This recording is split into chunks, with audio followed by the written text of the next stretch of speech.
700 صحابہ ایسے تھے جو حافظ قرآن تھے۔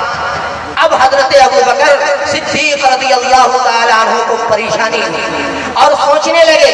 کہ یقین تو اس بات پر ہے، کہنے لگے کہ اللہ نے قرآن کی حفاظت کا ذمہ اپنے ذمہ لیا ہے، اس کے علاوہ اللہ نے جتنی بھی آسمانی کتابیں نازل کی ہیں، توریت ہو، زبور ہو، انجیل ہو، کسی کی حفاظت کا ذمہ اللہ جل شانہ نے اپنے ذمے نہیں لیا، لیکن یہ قرآن کا ذمہ اللہ جل شانہ نے اپنے ذمے لیا اور خود کلام فرمایا کہ اِنَّا نَحْنُ نَزَّلْنَا الذِّكْرَ وَإِنَّا لَهُ لَحَافِظُونَ۔ اللہ جل شانہ نے اس کی حفاظت کا جب ذمہ لیا تو حضرت ابو بکر صدیق کو یہ یقین تو تھا کہ 700 نہیں 770,000 صحابہ شہید ہو جائیں، حافظ قرآن شہید ہو جائیں، قاری قرآن شہید ہو جائیں، قرآن باحفاظت موجود رہے گا اور قیامت کی صبح تک موجود رہے گا، لیکن یہ تشویش ہوئی کہ اس کی شکل کیا ہوگی، اس کی صورت کیا ہوگی۔ چنانچہ جنگ یمامہ کے بعد جب 700 صحابہ کرام وہ شہید ہو گئے کہ جن کی تعداد 700 تھی اور 700 صحابہ وہ حافظ قرآن تھے، تو یہ پریشان ہو گئے اور صحابہ کرام کی ایک ہنگامی میٹنگ بلائی کہ قرآن کریم کو احتجاج کیے جانے کی کوئی تدبیر اپنائی جائے، ورنہ ایسے ہی حفاظ شہید ہوتے رہے، ایسے ہی قاری قرآن شہید ہوتے رہے تو پھر اس قرآن کی حفاظت کی کیا شکل ہوگی۔ چنانچہ اس میٹنگ کے اندر عبداللہ ابن مسعود رضی اللہ تعالیٰ عنہ، ابی ابن کعب رضی اللہ تعالیٰ عنہ اور حضرت علی کرم اللہ وجہہ، حضرت عثمان غنی ذی النورین، حضرت ابو بکر صدیق، حضرت عمر فاروق رضی اللہ تعالیٰ عنہ، اس وقت کے تمام اجل صحابہ نے اس میٹنگ کے اندر شرکت کی اور یہ طے پایا کہ عرض آخرہ کے اندر، یعنی اس آخری زمانے کے اندر جب اللہ کے نبی صلی اللہ علیہ وسلم پر جبریل آ کر قرآن کریم کا دور سنایا کرتے تھے اور آپ علیہ السلام اپنا دور جبریل کو سنایا کرتے تھے، اسے عرض آخرہ کہتے ہیں۔ اس سے پہلے بہت ساری آیتیں منسوخ ہو گئی، اس سے بہت ساری پہلے آیتیں بدل دی گئی، لیکن عرض آخرہ میں جن قرآن کریم کی جن آیتوں کی اور جس قرآن کو مکمل طور کیا گیا، صحابہ نے یہ میٹنگ کیا کہ عرض آخرہ کے اندر جن لوگوں نے سرکار دو عالم صلی اللہ علیہ وسلم سے پڑھ کر اور سن کر قرآن کریم کو یاد کیا ہے، قرآن کریم کو حفظ کیا ہے، وہ لوگ اس مجلس کے اندر شرکت کریں۔ اور اس مجلس کے اندر 2 قرارداد پاس ہوئی، نمبر 1 قرار اور نمبر 1 شرط یہ رکھی گئی کہ وہ آدمی جو جس صحابی کو قرآن کی جو آیت یاد ہو وہ آیت لے کر کے آئے، اور اس وقت جن کو متعین کیا گیا کہ یہ لوگ اس کی ثابت کریں گے، یہ لوگ اسے تحریر کریں گے، ان کے سامنے پیش کریں، اور 2 شرط پائی جانی چاہیے۔ ایک شرط یہ ہے کہ انہوں نے بتاتے خود جناب نبی اکرم صلی اللہ علیہ وسلم سے قرآن کریم کی اس آیت کو سنا ہو اور یاد کیا ہو، اور یاد کے ساتھ ساتھ کتابی شکل میں یعنی تحریری شکل میں ان کے پاس موجود ہو۔ ایک شرط تو یہ رکھی گئی، اور دوسری شرط یہ رکھی گئی کہ جس نے جناب نبی اکرم صلی اللہ علیہ وسلم سے سنا ہو اس کے لیے ایک شرط تو یہ قرار پائی، اور دوسری شرط یہ قرار پائی کہ اپنے علاوہ کوئی ایک گواہ اور کوئی ایک شاہد پیش کرے، تب اس کی آیت کو اور اس کے قرآن کے ٹکڑے کو قرآن میں شامل کیا جائے گا۔ اس مذہب میں جو ہم اور آپ دیکھ رہے ہیں اس میں اسے تحریر کیا جائے گا۔ چنانچہ صحابہ کرام نے آیتیں لے کر جو اپنے سینوں میں محفوظ کر رکھا تھا حاضر ہوئے، سب نے اپنی تحریر لکھوائی، سب نے اپنے آیتوں کا اندراج کرایا، سب نے اپنے قرآن کے یاد کردہ حصوں کو اور صحابہ کی موجودگی میں اس کتابی شکل میں تیار کرایا۔ ایک صحابی حاضر ہوئے، حضرت خزیمہ ابن ثابت رضی اللہ تعالیٰ عنہ، یہ انصاری صحابی ہیں اور یہ قرآن کریم کی 2 آیت لے کر کے آئے۔ پہلی آیت فَإِن تَوَلَّوْا فَقُلْ حَسْبِيَ اللَّهُ لَا إِلَٰهَ إِلَّا هُوَ، یہ آیت کریمہ، اور دوسری قرآن کی آیت کریمہ جو سورہ احزاب کے اندر ہے کہ مِنَ الْمُؤْمِنِينَ رِجَالٌ صَدَقُوا مَا عَاهَدُوا اللَّهَ، یہ مکمل 2 آیتیں یہ لے کر کے حاضر ہوئے، اور حاضر خدمت ہونے کے بعد انہوں نے ان دونوں آیتوں کو پیش کیا کہ ان دونوں آیتوں کو میں نے جناب نبی اکرم صلی اللہ علیہ وسلم وسلم سے سنا ہے اور سننے کے بعد میں نے اسے تحریر کیا ہے اسے قرآن اور مذہب میں شامل کر لیا جائے، لیکن ان کے پاس دوسری شہادت موجود نہیں، یعنی ان کو جب انہوں نے سنا تھا اور لکھا تھا اس وقت ان کے علاوہ کوئی دوسرا آدمی وہاں موجود نہیں تھا۔ ایسے وقت میں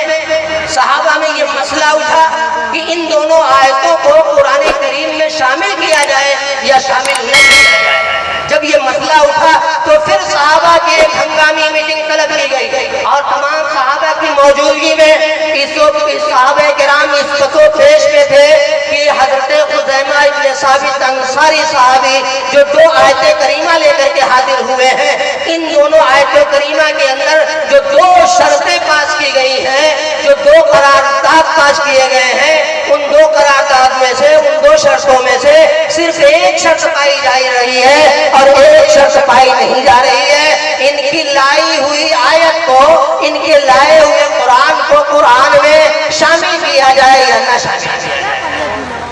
اب اس مجمع کے ایک صحابی کھڑے اور عرض کیا، یا امیر المومنین، حضرت ابو بکر صدیق سے استدعا کیا کہ ذرا خزیمہ ابن ثابت انصاری کی زندگی پر نظر ڈالا جائے۔ یہ چنیدہ افراد میں سے ہے، یہ چنیدہ اشخاص میں ہے، یہ ان افراد میں سے ہے کہ جن کو چند خصوصیتیں حاصل ہیں سرکار دو عالم صلی اللہ علیہ وسلم کی نظر میں۔ تو حضرت ابو بکر صدیق رضی اللہ تعالیٰ عنہ نے کہا کہ کچھ خصوصیتیں ان کی بیان کرو۔ تو بیان کیا گیا، اس صحابی کھڑے ہونے والے صحابی نے خزیمہ ابن ثابت کے بارے میں بیان کیا، اور امام بخاری نے اپنے بخاری کے اندر اس واقعے کو، اس حدیث کو تحریر کیا ہے اور تحریر کیا ہے کہ ان الیہودی یتقاضی رسول اللہ صلی اللہ علیہ وسلم۔ آپ میں سے ہر ایک آدمی جانتا ہے اور نہیں جانتا تو اپنے علماء سے یہ سن رکھا ہے کہ سرکار دو عالم صلی اللہ علیہ وسلم حسب ضرورت یہ اپنے زمانے اور اپنے دور کے یہودیوں سے حسب ضرورت قرضہ لیا کرتے تھے، اور جب وسائل پیدا ہو جاتے، اسباب پیدا ہو جاتے تو ان کے قرض کو واپس کر دیا کرتے۔ چنانچہ اس صحابی نے بیان کیا کہ یہ خزیمہ ابن ثابت انصاری یہ وہ صحابی ہیں کہ سرکار دو عالم صلی اللہ علیہ وسلم نے ایک بار ایک یہودی سے قرضہ لیا تھا، اور بلا کر کے جب اسباب پیدا ہو گئے، وسائل پیدا ہو گئے تو اللہ کے رسول صلی اللہ علیہ وسلم نے اس یہودی کو بلا کر کے قرضہ واپس کر دیا۔ اور جب وہ یہودی اپنا قرضہ لے کر اپنے قوم کے لوگوں کے پاس گیا تو لوگوں نے اس سے پوچھا کیا تمہارا قرضہ تمہیں مل گیا؟ تو کہا کہ ہاں میرا قرضہ تو مل گیا۔ کہتے ہیں تمہیں دوبارہ ہم قرضہ دلا دیتے ہیں، دوبارہ ہم تدبیر بتا دیتے ہیں، دوبارہ ہم طریقہ بتا دیتے ہیں کہ جاؤ مسلمانوں کے نبی کے پاس اور اپنے قرض کا مطالبہ کرو۔ تو کہتا ہے وہ یہودی کہ میں نے تو قرضہ لے لیا ہے، میں نے تو اپنا قرضہ پا لیا ہے، اور میں پھر دوبارہ کیسے جاؤں؟ کہا یہ بتاؤ کہ جب مسلمانوں کے نبی تمہیں تمہارا قرضہ لوٹا رہے تھے تو اس وقت ان کے علاوہ کوئی وہاں موجود تھا؟ وہ یہودی کہنے لگا کوئی موجود نہیں تھا۔ کہا جاؤ اور کہو کہ میرا قرضہ مجھے واپس دیجئے، جو قرضہ آپ نے مجھ سے لے رکھا ہے۔ کہتا ہے کہ جب جاؤ گے اور وہ کہیں گے کہ میں نے ابھی تمہارا قرضہ دے دیا ہے تو تم کہنا کہ آپ بینہ پیش کیجئے، دلیل پیش کیجئے، شہادت پیش کیجئے، گواہ پیش کیجئے کہ آپ نے کس کے سامنے دیا ہے، یا تحریر پیش کیجئے۔ اب وہ تحریر اور شہادت پیش نہ کر سکیں گے، لہذا مجبور ہو کر کے وہ دوبارہ قرضہ تمہیں دیں گے اور دوبارہ پیسہ تمہیں مل جائے گا۔ یہودی فکرت بات ہوتے ہی ہے، مسلمانوں کی مخالفت کرتے ہیں، نبی سے بغاوت کرتے ہیں، قرآن کے مخالفت کرتے ہیں۔ چنانچہ وہ یہودی نہ آؤ دیکھا نہ تاؤ اور دربار رسالت بآب صلی اللہ علیہ وسلم میں پہنچ گیا اور جا کر عرض کرنے لگا، کہنے لگا اے مسلمانوں کے نبی، اے محمد رسول اللہ، آپ نے جو قرضہ مجھ سے لیا تھا میرا قرضہ مجھے واپس دے دیجیے۔ اللہ کے نبی نے فرمایا قد قضیتک، ارے میں نے تو ابھی تمہارا قرضہ تمہیں دیا ہے، میں نے ابھی اپنا قرضہ جو تمہارا میرے ذمہ بنتا تھا میں نے اسے واپس کیا ہے۔ وہ یہودی کہنے لگا اگر آپ نے مجھے میرا قرضہ واپس کیا ہے تو اس پر کوئی بینہ،